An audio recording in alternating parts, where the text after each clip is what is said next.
Fui chamado aqui para falar um pouco sobre semiologia oncológica. Eu agradeço muito à Combramed pelo convite. É um prazer estar aqui falando um pouco do meu dia a dia e de algo que eu amo, que é o exercício da oncologia. Então, vim falar um pouco sobre essa parte. Por que a gente está aqui falando sobre semiologia oncológica?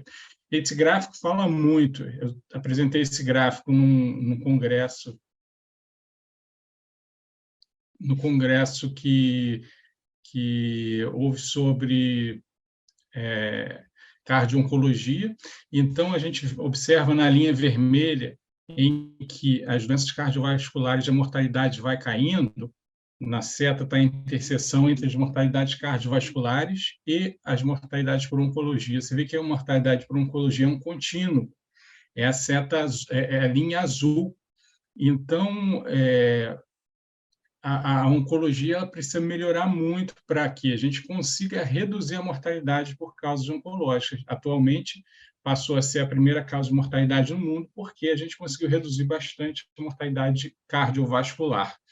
Então, nessa ideia, epidemiologia da doença oncológica em mulheres, em 2020, mostrava aqui nesse gráfico que os maiores casos são de mama, colo retal e pulmão.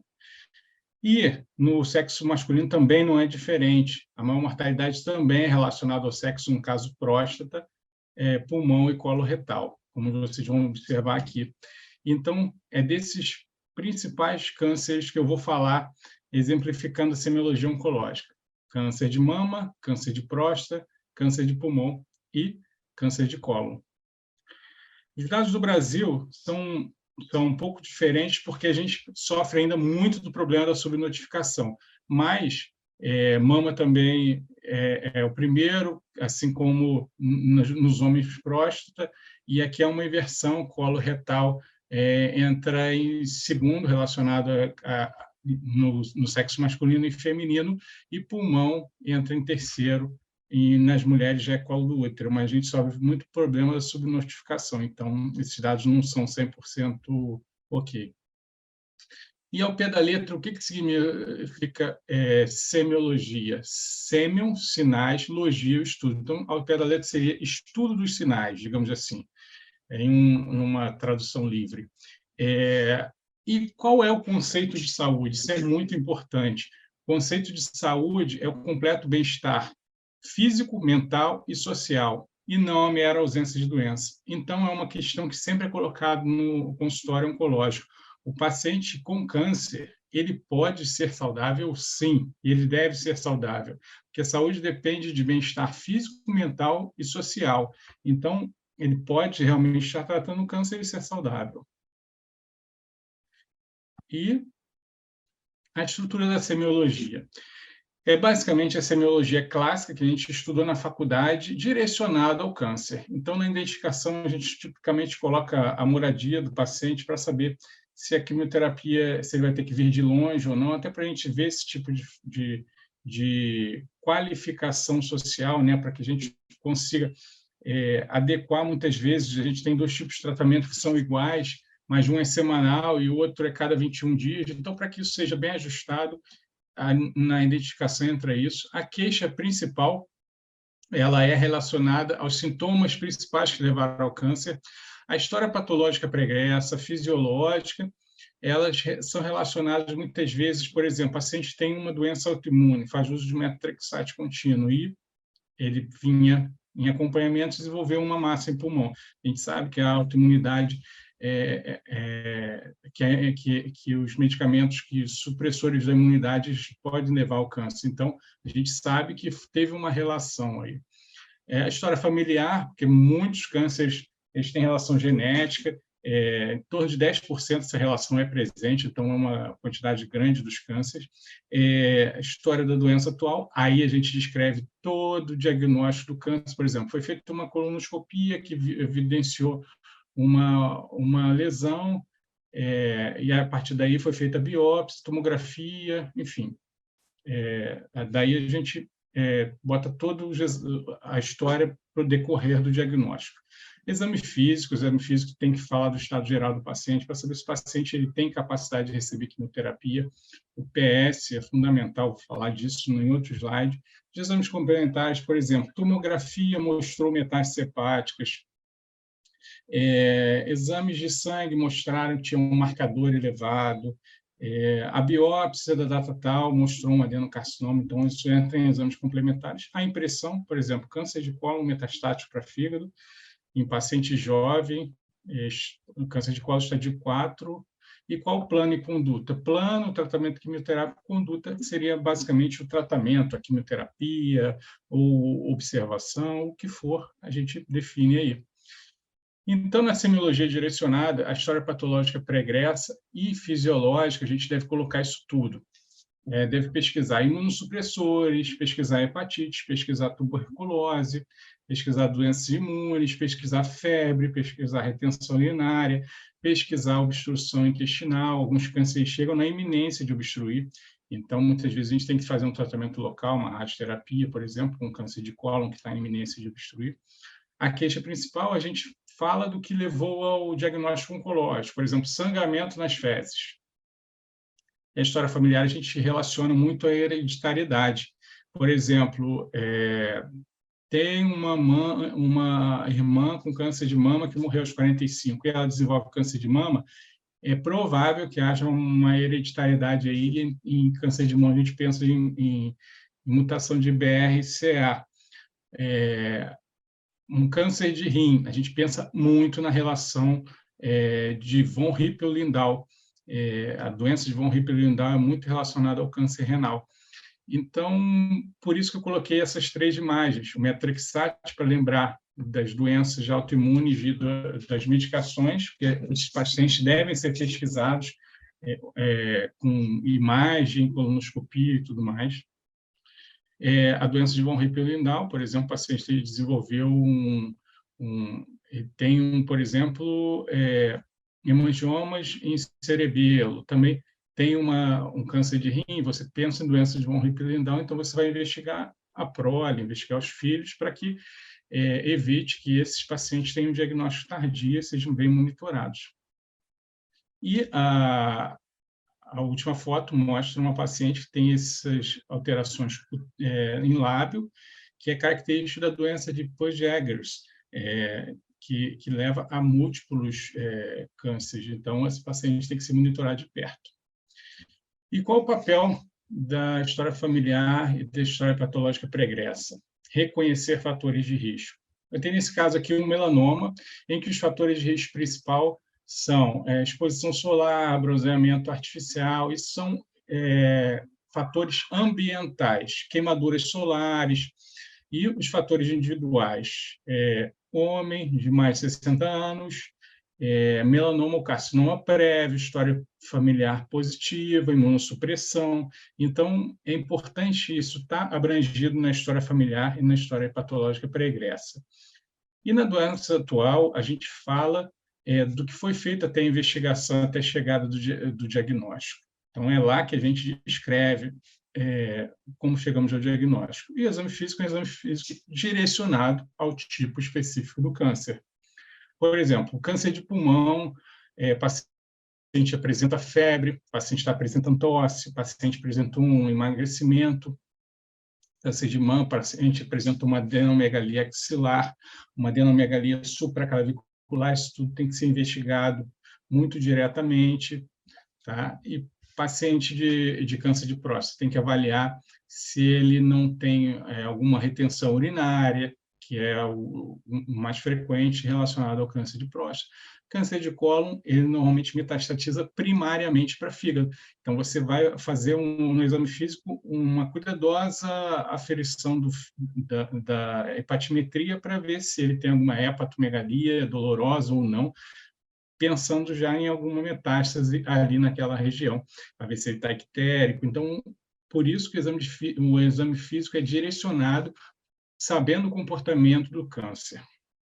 como eu disse, o exame físico, ele tem que constar o performance status, isso é obrigatório. E aqui tem um resumo do performance status, que eu botei no slide justamente para que fique mais completo. O PS2, o paciente fica em torno de 50% do dia acamado. Então, você chegar fácil a esse dado, é só você perguntar, você fica mais de 12 horas acamado? Se o paciente falar, fico, então, já entra dentro de um PS2. PS3 é mais de 50% acamado. É fácil também você aferir com perguntas simples. Por exemplo, você está usando fralda, você está indo ao banheiro? Esse tipo de questionamento é muito fácil. E ele é mandatório. Por quê?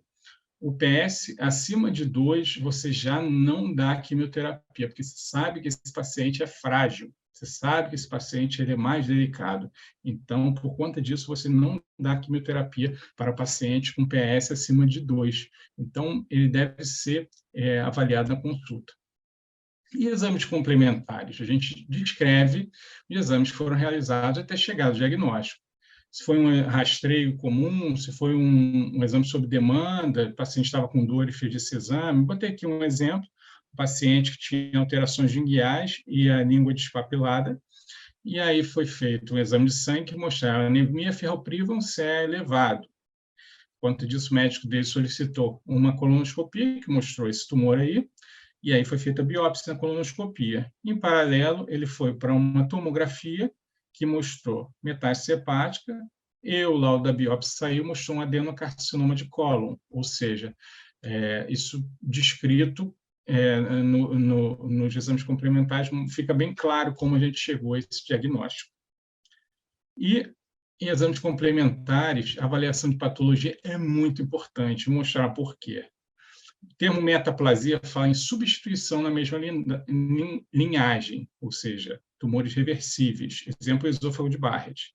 O termo displasia é distinta do tecido de origem, ou seja, já é um novo tecido, já não guarda tanta origem. O termo neoplasia, sim, é um novo tecido. Ao pé da letra, é uma proliferação anormal que foge parcial ou totalmente do controle do organismo. Pode ser classificado como uma neoplasia benigna, em que possui cápsula e crescimento lento, ou neoplasia maligna, que possui capacidade de metástase. Então, só neoplasia, no laudo de patologia, não define o que é. Tá? E isso é tão importante que, essa semana mesmo, veio essa paciente, da qual ela sentia dores abdominais, e o especialista, o gastroenterologista, fez toda a pesquisa, fez endoscopia, colonoscopia, tomografias, exames de sangue, tudo certinho, e quando ele recebeu esse laudo de biópsia, ele falou assim, ok, não precisa mais investigar, não é nada demais, e mandou ela para casa. Ela achou estranho com esse laudo e procurou um oncologista, no caso ela veio para mim. Falei para ela, você está certíssima, porque a gente precisa esclarecer que tipo de neoplasia é, se é a neoplasia maligna ou benigna. Então, esse caso foi para a imunohistoquímica para a gente esclarecer se é maligno ou benigno, ainda está em andamento.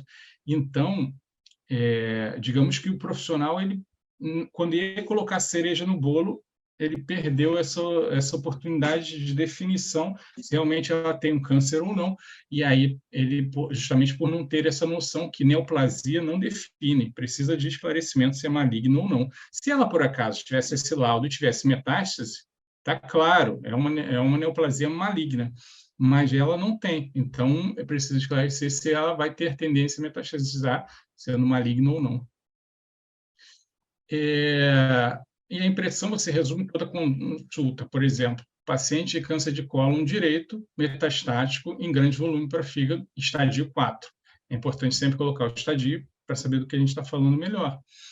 E o plano e conduta define a estratégia e a condução. Por exemplo, quimioterapia com estratégia paliativa. Definiu bem o que a gente precisa aí. Botei esse slide porque achei bastante interessante. A gente passou por uma luta muito grande para provar que o fumo ele é cancerígeno.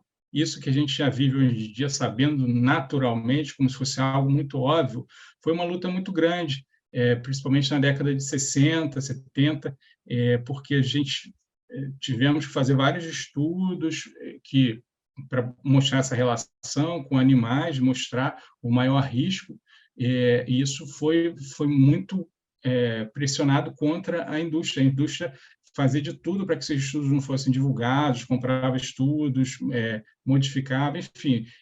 Essa luta está muito bem clara num livro que eu gosto muito, se chama O Imperador de Todos os Males, uma biografia do câncer, e mostra um doutor oferecendo um Camels para que tenha um cigarro refrescante. Então, é bem interessante essa foto. Abrindo isso, a gente vai falar um pouco de câncer de pulmão, e os sinais e sintomas são tosse, expectoração mais frequente, hemoptóicos, rouquidão, dor no peito e perda de apetite. Essas são as principais características do câncer de pulmão. Hoje em dia, importantemente, a gente tem um screening para o câncer de pulmão. Embaixo eu botei quais são as principais associações americanas e o que elas apregoam. Em geral, paciente com mais de 55 anos e mais de 30 maços anos, ele deve entrar em screening de câncer de pulmão. Assim como a gente tem screening para mama, para próstata e para colo, também tem screening obedecendo esses critérios. E o que é feito? Uma tomografia de baixa dose. É feito agora e é feito mais à frente conforme os achados dessa tomografia, tá? Então, a gente tem screening de câncer de pulmão, sim, e é importante a gente lembrar que o câncer de pulmão modificou muito pelos driver mutations que a gente tem hoje em dia. Eu vou falar um pouco dela. O tipo histológico e estadiamento devem estar presentes na nossa análise. Então, o screening ele ficou muito bem definido através desse estudo, foi o estudo Nelson, publicado em fevereiro de 2020, que mostrou que pessoas com alto risco se beneficiam de tomografia de screening de baixa dose. E encontramos um nódulo solitário no pulmão. Esse esquema, esse organograma é do Harrison. Encontramos um nódulo em pulmão. Esse nódulo ele precisa de maiores investigações? Sim. Existe uma probabilidade de ser câncer? Sim. Seguindo direto para a parte final do meio. Daí a gente pode investigar com uma tomografia ou com uma broncoscopia, se for central, ou uma biópsia, se for periférico. Então, essa é fundamentalmente a investigação do nódulo solitário, se tiver probabilidade de ser câncer. Se não houver tanta essa probabilidade, a gente pode manter um controle conforme está observado a cada 3, 6, 12, 24 meses. Eu vou falar só uma vez sobre estágio, tá? De uma forma bem clara, porque a gente está falando com todo tipo de público. Então, o estágio 1 de qualquer câncer, em geral, é um estágio inicial, quando foi pego o câncer na parte mais inicial. Estágio 2, ele tem algum grau de avanço, mas não é muito avançado localmente. Algum grau. O estágio 3 é localmente avançado. Por exemplo, nesse caso aí do câncer de pulmão, já pegou um pouco de traqueia, já pegou bastante linfonodos. E o estágio 4, quando tem metástase à distância. Então, sabendo isso, a gente tem uma definição mais clara. Por exemplo, um câncer de cólon, estágio 3, ele tem algum comprometimento nodal importante, tá? O estágio 2 tem pouco comprometimento nodal. O estágio 1 não tem comprometimento nodal. Então, a gente já tem uma noção boa quanto a isso. Quando a gente vai para o TMN, a gente tem a miúcia do estadiamento do câncer. Mas isso, uma busca simples, a gente consegue categorizar bem. Isso não tem como eu explicar em uma aula tão rápida. Tá? E lembrando, o câncer de pulmão tabagista, 80% do paciente que não fuma, ele vai ter uma driver mutation. O que é isso? Uma mutação que vai guiar o seu tratamento. E ele se beneficia muito de uma droga oral, um comprimidinho uma vez ao dia, que vai mudar a vida desse paciente. E eu digo mudar a vida porque eu tenho uma paciente que corre 4 km por dia tomando um comprimidinho desses, no caso, para inibição de ALK. Então, é muito importante termos noção que o câncer de pulmão modificou muito. Não é como na década de 70, que câncer de pulmão metastático é igual a cuidados paliativos e pouco tempo de sobrevida. É muito diferente hoje em dia. Então, é muito importante categorizar a anamnese, se ele é tabagista ou não. Tá? Então, esmiuçando a semiologia do câncer de pulmão, a gente, na queixa principal, fala de sintomas relacionados, história patológica pregressa, a gente fala de diagnósticos diferenciais, da possibilidade de tuberculose, da febre, da perda de peso, pensando em linfoma, isso tudo a gente tem que pensar quando a gente esmiuça essa parte. Na história familiar, os adenocarcinomas de não-tabagistas deve-se buscar outros cânceres nesses pacientes, tá? O câncer do tabagista, em geral, carcinoma epidermoide, em geral, ele não tem tanta relação familiar. A história da doença atual, a gente tem que falar da evolução e dos tratamentos que foram feitos se um paciente já está em tratamento e tudo mais, veio para você já em tratamento. O exame físico, a gente investiga adenopatias, derrame pleural e sistema nervoso central. Por quê? O adenocarcinoma ele tem muita tendência a metástase do sistema nervoso central. Então, a gente tem que investigar, por exemplo, se tiver uma parestesia em lábio, isso não pode ser desconsiderado. Isso pode ser um sinal de metástase meníngea. Então, muita atenção nesse tipo de cânceres. E os exames complementares deve ser descrito a tomografia, PET, biópsia e marcadores. Caso marcadores de sangue, CEA, CEA 125. Então, resumo, é uma doença altamente relacionada ao tabagismo. Os adenocarcinomas possuem maior tendência a metástase no sistema nervoso central e se beneficiam muito de terapia-alvo, aquilo que eu expliquei de um comprimidinho.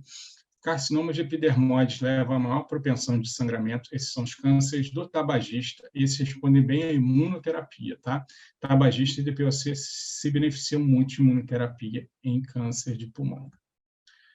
E eu trouxe de novo esse slide porque a gente observa que 25% desse gráfico de pizza está comprometido por uma só doença, o câncer de mama. Câncer de mama é um dos mais prevalentes no mundo. Os fatores de risco principais são altamente reversíveis, que é a obesidade e sedentarismo. Basicamente, é um câncer do hiperestrogenismo, que é a obesidade, a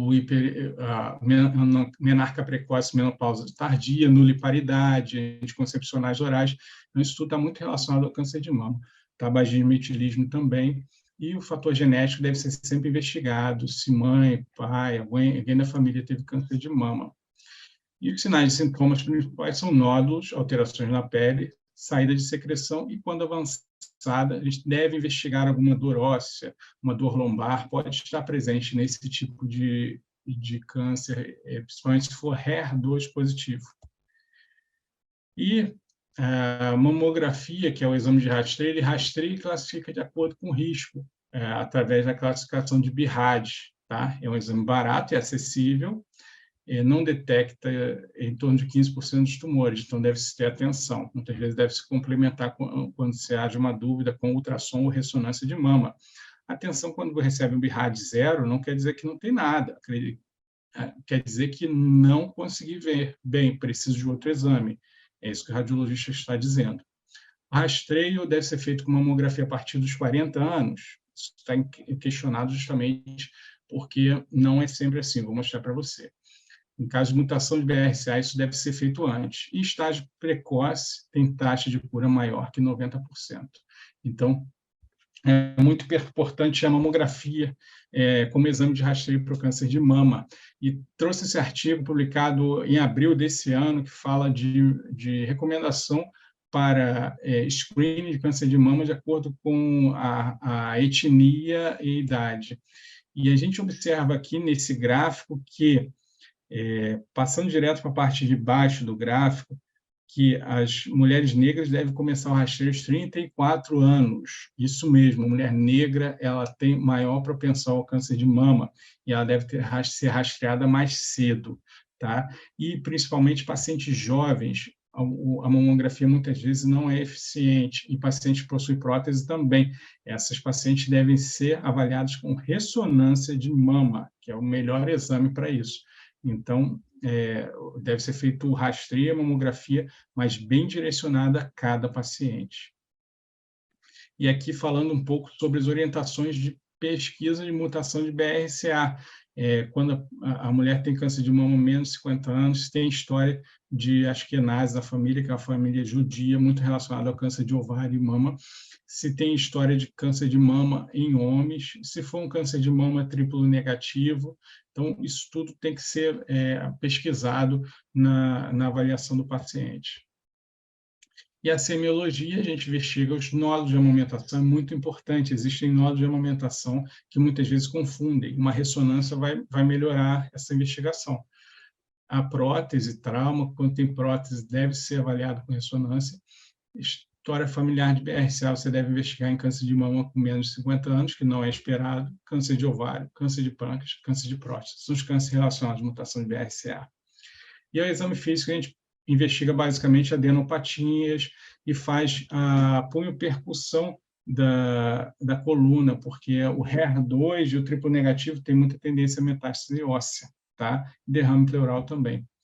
E pesquisar o fenótipo hormônio positivo ou triplo negativo em exames complementares. Exames complementares, você tem que deixar claro qual tipo de fenótipo o paciente tem, porque só o câncer de mama triplo negativo tem 4 subtipos. Então, tem que estar muito claro, porque o câncer de mama, cada tipo é um tratamento. Então, resumo, a doença altamente relacionada ao hiperestrogenismo. HER2 possui maior tendência a metástase nervoso central e se beneficia de terapia-alvo. O fenótipo triplo negativo possui pior prognóstico. Ele metastatiza mais fácil, em geral, recidiva dentro dos 2, 3 primeiros anos. E o rastreio deve iniciar aos 25 anos, caso haja suspeita de mutação de BRCA mutado, e deve ser realizado com ressonância em pacientes jovens. Evoluindo agora para o câncer de próstata, esse é o terceiro câncer, vou falar de 4 cânceres, então. É o câncer de maior risco após 50 anos, mais agressivo em jovens, mais frequente em negros, latinos e asiáticos, nessa proporção. Alguma relação com dieta e obesidade também, como os cânceres hormonais de mama, sem ligação direta com o tabaco, não foi comprovado, e existem estudos que falam da prevenção através do uso de hidrotestosterona, que são medicações para hiperplasia de próstata, mas esses estudos são um pouco controversos, tá? E o toque retal e dosagem de PSA a partir de 50 anos, de acordo com a história familiar, é o rastreio desses pacientes. De acordo com a história familiar, por quê? Se tiver tido história familiar na família, isso cai para 40 anos.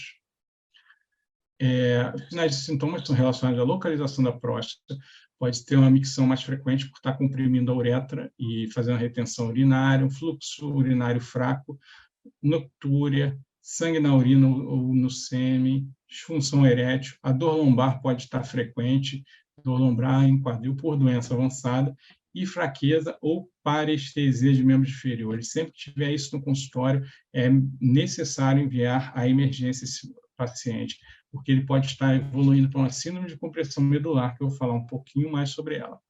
Então, a gente sabe que, relacionado à história familiar, se tiver um pai diagnosticado com câncer de próstata com idade superior a 60 anos, o risco é 1,5 vezes aumentado em relação ao risco normal. Se tiver tido um irmão diagnosticado com idade superior a 60, é 2 vezes o risco normal. E aí vai aumentando o risco conforme a idade e o familiar que foi diagnosticado, chegando a 3 ou mais parentes de primeiro grau diagnosticado, tem 5 vezes mais o risco normal. Então, é muito relacionado à hereditariedade. E sobre semiologia direcionada, a gente, na história patológica pregressa, a gente deve investigar a hiperplasia de próstata. Porque o uso de inibidores de hidrotestosterona, finasterida, dudasterida, pode inibir o PSA, ou seja, o PSA que era para estar por volta de 5 pode estar 2. Então, isso deve ser investigado na HPP, quando a gente coloca com as medicações são de uso do paciente. História familiar é a mesma coisa de mama, a gente deve investigar esses mesmos cânceres. E o exame físico a gente deve avaliar retenção urinária, dor lombar e incontinência fecal. Porque paciente com metástase óssea pode evoluir para síndrome de compressão medular, que é exatamente essa foto que vocês estão vendo à esquerda, que a medula do paciente está comprimida. Então, isso leva a essa síndrome associada à perda de força muscular e é uma urgência oncológica. Esse paciente deve ser tratado em 48 horas, radioterapia, cirurgia, o que for, mas ele deve iniciar o tratamento com urgência. A cada momento que não for tratado, a isquemia da medula leva a uma perda de função irreversível. Os exames complementares é o PSA e o Gleason, que são fatores prognósticos. Então, resumo, é um câncer mais agressivo em negros e jovens, O PSA e toque retal deve ser realizado aos 40 anos para a população em geral. O bloqueio hormonal traz bons resultados, mesmo em pacientes metastáticos. Existem pacientes que ficam anos e anos e anos. Tem paciente que está para mais de 30 anos só fazendo bloqueio hormonal. O PSA dele fica controlado. Quando aumenta, eu volto ao bloqueio hormonal. Então, é muito eficaz mesmo. Devemos sempre pesquisar síndrome de compressão medular em pacientes com múltiplas metástases ósseas. Tá bom? Evoluindo para o último câncer, o câncer coloretal. Os principais fatores de risco são parente de primeiro grau com o diagnóstico, principalmente se menos de 50 anos do caso índice, tabagismo, excesso de álcool, obesidade, ou seja, alimentação desregrada, tudo isso está muito relacionado aos cânceres do trato gastrointestinal. Pólipos viloso e túbulo viloso são os que levam ao câncer, e em torno de 10 anos para a transformação da sequência pólipo-carcinoma. Eu coloquei essa foto que mostra quando a mucosa é agredida, quando é formado o adenoma e o adenocarcinoma, e embaixo são os tipos de mutação que ocorre. Mutação da APC, mutação da P-caderina, adição do Carras, P53 e formação do câncer. Então, câncer coloretal, os sinais de sintomas dependem muito da localização, tá? O câncer no cólon direito, no seco, ele, em geral, tem um espaço muito grande para distensão, então, dificilmente ele faz uma obstrução. Faz mais anemia, cansaço, perda de peso. O câncer do cólon esquerdo, sigmoide, reto, faz fezes em fita, faz obstrução, então, depende muito do local. E não é só os sintomas que modificam, tá? A incidência dele também é muito diferente. A gente observa nesse slide que o câncer de cólon direito, ele leva a sangramento, anemia está em torno de 30%, cólon transverso 10%, cólon descendente 15%, cólon sigmoide 25% e reto 20%, justamente ocasionando esses sintomas.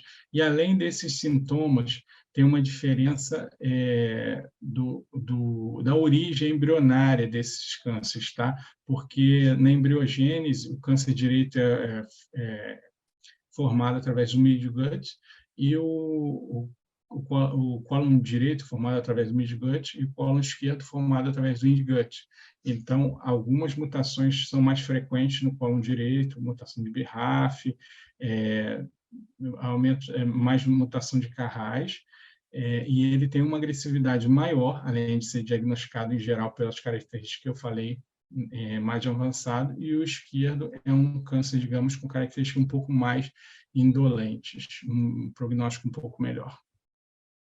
Então, na semiologia, a gente deve pesquisar pólipos ressecados, alteração de hábito intestinal, a história familiar em parentes de primeiro grau, e o exame físico deve checar a hepatomegalia, checar a iminência de obstrução intestinal, fezes em fita, isso tudo deve ser avaliado, para que seja necessária uma radioterapia local, mesmo que seja metastático, uma cirurgia para fazer uma colostomia, para que esse paciente não obstrua de urgência e ponha a vida em risco. Imagem de estadiamento, deve ser descrito, sonografia, PET, que seja, o CE e o perfil, digamos, do câncer através dos exames moleculares, o RAS e o MSI. Resumo, é o câncer mais agressivo em jovens, cólon direito tende a diagnóstico mais tardio, cólon esquerdo traz mais sintomas. Origem embrionária diferente e prognósticos diferentes. Agora, falar uns 2 slides só sobre prevenção do câncer. O câncer de colo do útero, canal anal e cabeça e pescoço são muito relacionados ao HPV. Está presente em 75% das mulheres e desses 75%, 95% irão se curar. É a 4ª maior causa de morte no Brasil, ou seja, em outros países já não consta das estatísticas, a gente vive subdesenvolvimento importante em torno disso, e de 5 a 10 anos para desenvolver a doença. A citologia cérvico-uterina, que é o Papa Nicolau, é o exame de rastreio, e a vacina do HPV, ela deve ser ofertada a meninas de entre 9 e 14 anos e meninos de 11 a 14 anos, HIV, transplantados e pacientes oncológicos de 9 a 26. Então, é muito importante para a gente erradicar esses tipos de cânceres que são tão relacionados ao HPV. O câncer gástrico, a gente pensa muito no H. pylori, tá? E hoje em dia a gente tem o pylori PAC, que é a junção de dois antibióticos, de inibidor de bomba de prótons. Diretrizes brasileiras pregam a cada 7 dias, europeias a cada 14 dias. Deve-se evitar nitrosaminas, que são alimentos defumados, e não possui comprovação de benefício em screening, mesmo em japoneses. Por que eu falei de japoneses? Porque a gente sabe que eles têm um risco maior de câncer gástrico pela alimentação deles, mas esse risco ele é muito diminuído quando eles passam a morar nos Estados Unidos ou em outro país, então mostrando que isso é relacionado à dieta dele, rico em nitrosaminas e defumados. Então, a gente vê que é relacionado ao estilo de vida e não à genética. Então, prevenção primária, dieta equilibrada, mudança de estilo de vida, você vê que japoneses eles modificam a história natural do câncer, vacinação e prática de esporte, são situações muito efetivas. No câncer de mama, por exemplo, existem dados americanos que falam que se cada mulher americana tivesse um filho e perdesse peso, os índices de câncer de mama cairiam em 40%. Então, é muito grande. Rastreio e prevenção secundária está indicado em câncer de mama, próstata, cólon e pulmão em tabagistas mais de 30 maços de ano. Então, isso é muito importante na prática clínica diária. Tá? E como take-home messages, a gente sabe que a mudança de estilo de vida impacta em uma redução de 40% do risco de câncer em geral. A semiologia oncológica deve ser direcionada a cada tipo de câncer de acordo com o seu comportamento e possibilidade de disseminação, e as novas terapêuticas têm impacto direto no tratamento oncológico. E por isso a análise específica desses pacientes deve ser pormenorizada. Tá, ok? Então, sou muito agradecido aí a oportunidade de falar um pouco disso que é tão apaixonante para mim e que eu gosto tanto. E estou à disposição em dúvidas, estão aí meus contatos, e ao que precisarem, vou estar sempre perto, tá ok? Muito obrigado a todos.